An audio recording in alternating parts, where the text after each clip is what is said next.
there, my lovely LEGO addicts. I hope you're all doing super well.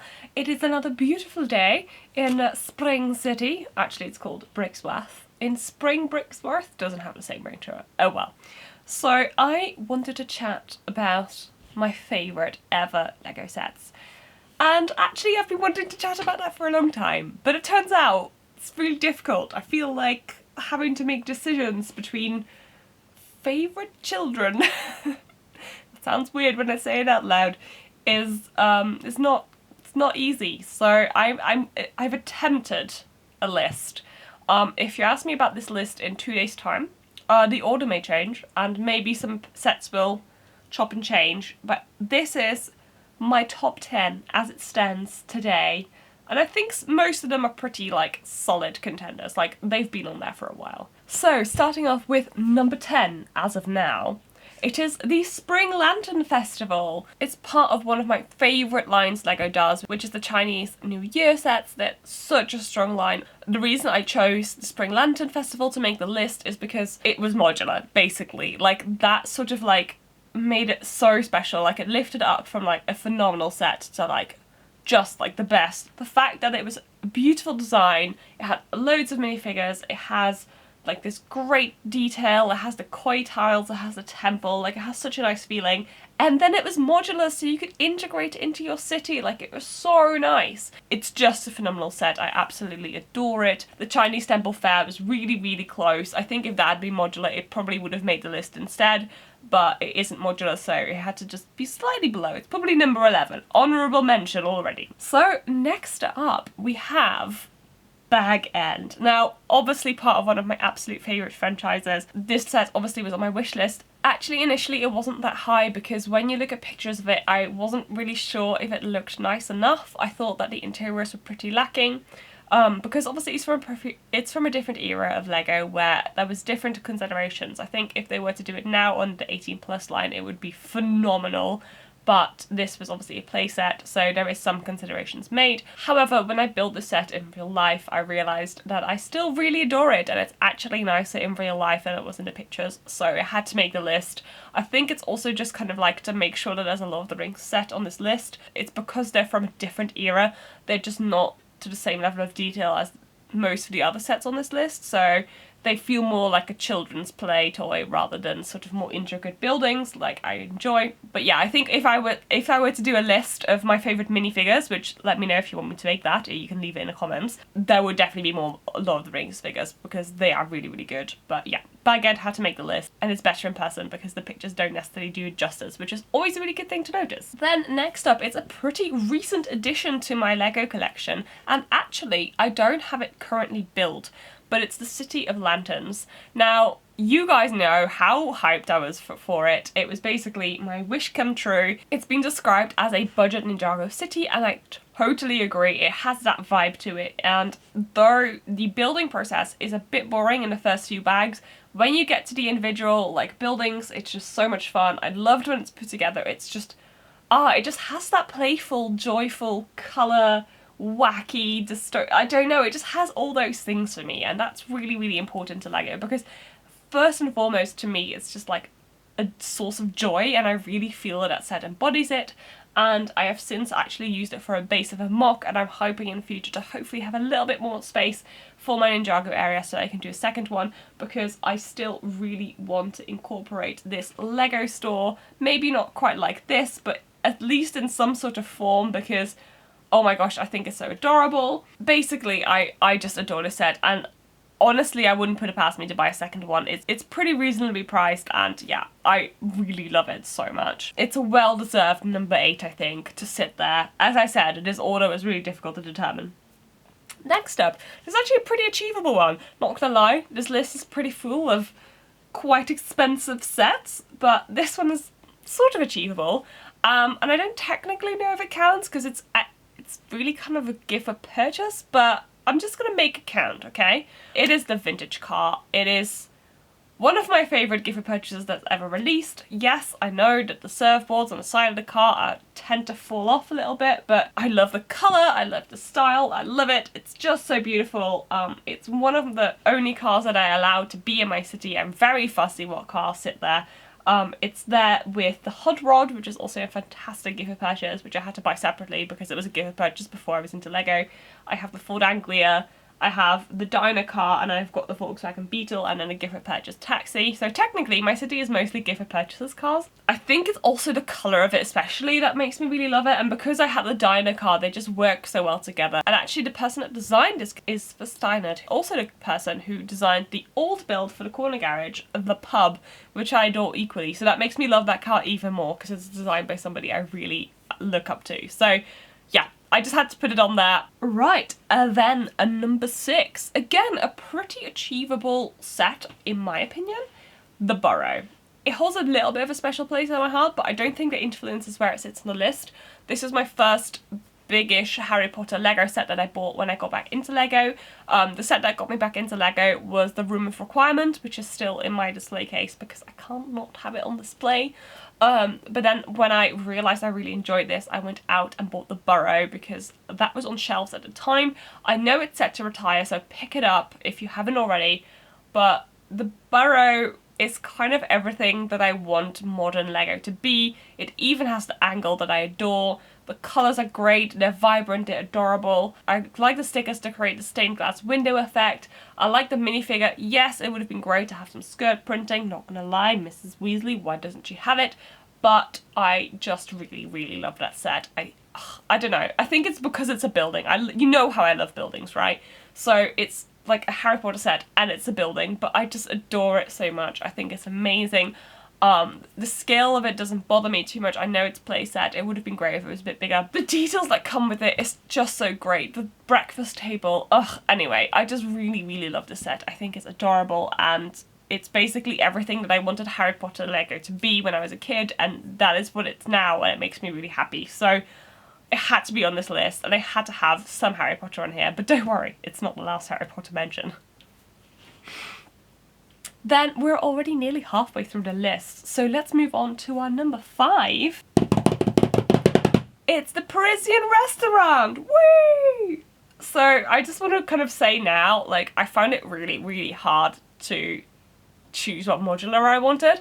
I kind of decided I didn't really want all of them, but I think the Parisian Restaurant is on this list for various reasons. Point 1, it's stunning. Like, let's just not.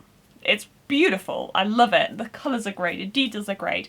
But not only that, it kind of set the tone for my whole city. It made me want to go for like sort of that detailed European style, you know, the intricate details, and I adore it. It's actually really interesting that though it's one of my favourite modulars, you can't actually see it in this setup. It's on the other side of the Calyx unit, but I see it a lot when I walk in. And yeah, it's obviously one that's been a part of my city for a really long time. It was actually the second modular ever I got, and I adore it. It's just beautiful. It kind of has everything that I like in a modular, and now I've just recently rebuilt it a second time. I'm just reminded about how beautiful the interiors are, how detailed, and it remains one of my favourite sets. And therefore it had to be on this list as like the representative modular. And the way I narrowed it down was like, if I had to sell all my modulars but I could only keep one, like which one would I keep? And I just had to decide to keep the Parisian Restaurant because I like the colour so much. It was really close between that and Assembly Square, but I think Parisian Restaurant is more of the architectural style that I like and feels slightly more finished from the interior perspective. Yeah, it's fantastic. Then, next up, number 4. It's Diagon Alley. It had to be on the list. I love this set. It's just behind me. It's been built and it's been sat in on display for ever since. It's like this unit was made for it. It's such a huge set. It's beautiful. There are so many amazing Easter eggs and details. The sticker sheets, yes, there's many, but they give so much lovely detail.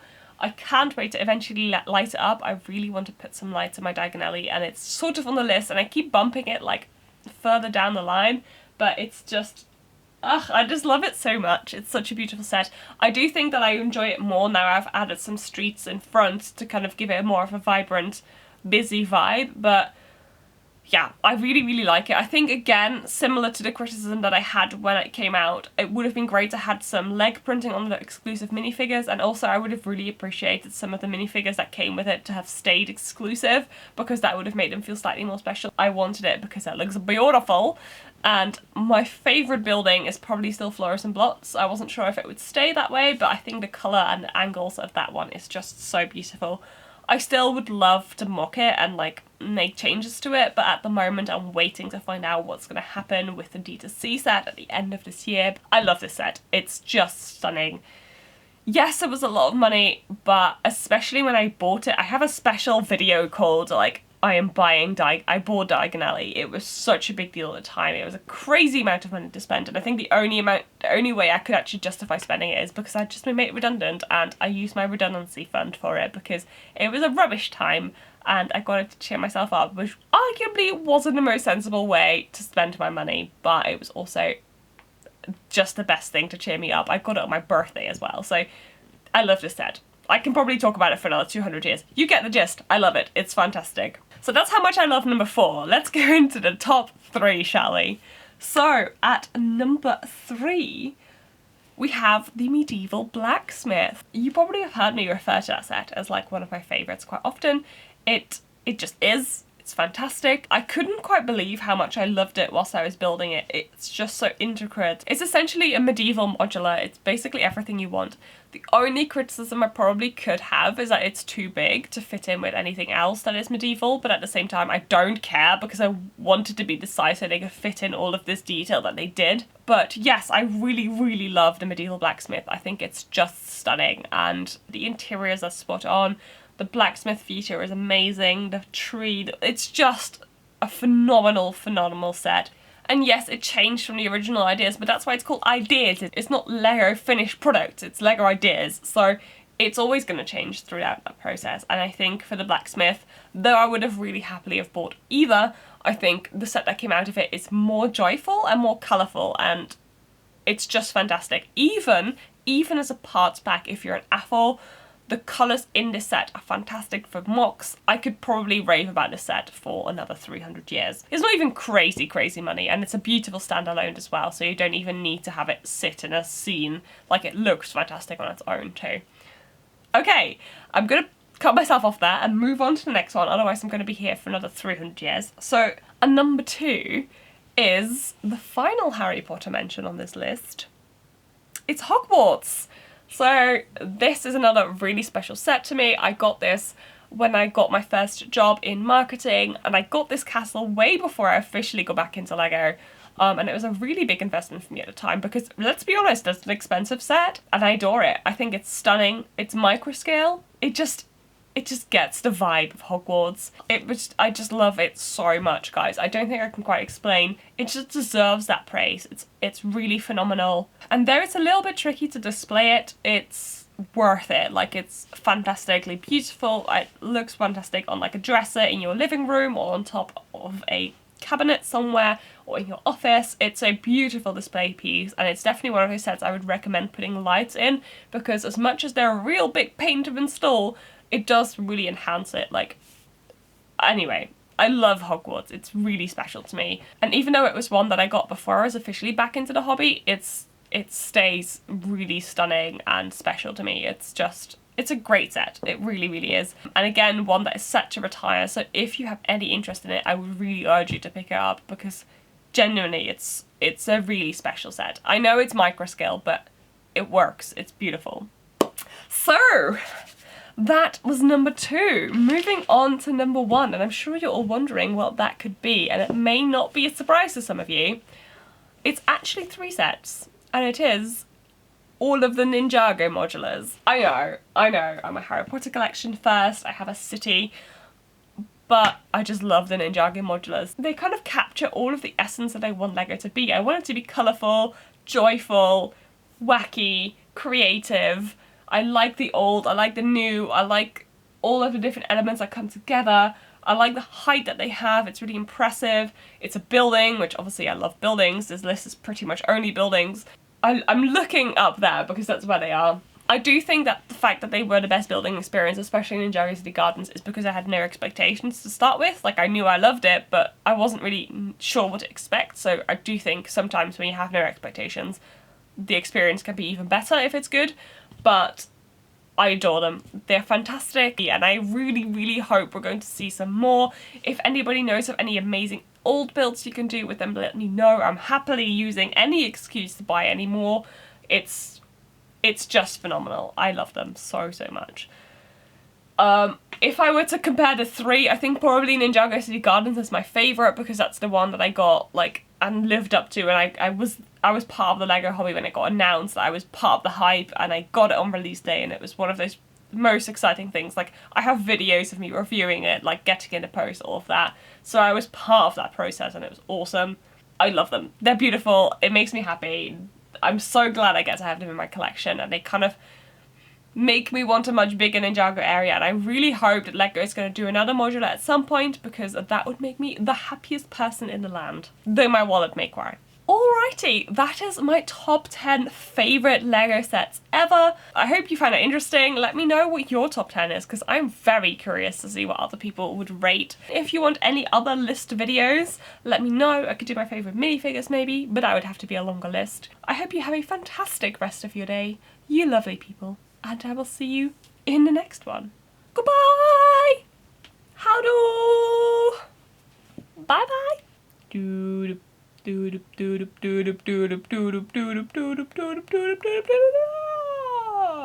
Yes, it's lit up. There is a pigeon on the roof just staring at me. What? What? Come at me, bro. Oh, it's showing me his butt. Okay. Fine, fine! I'll ignore you too then. Goodbye. Oh yeah, goodbye. Anyway, pigeons, very distracting.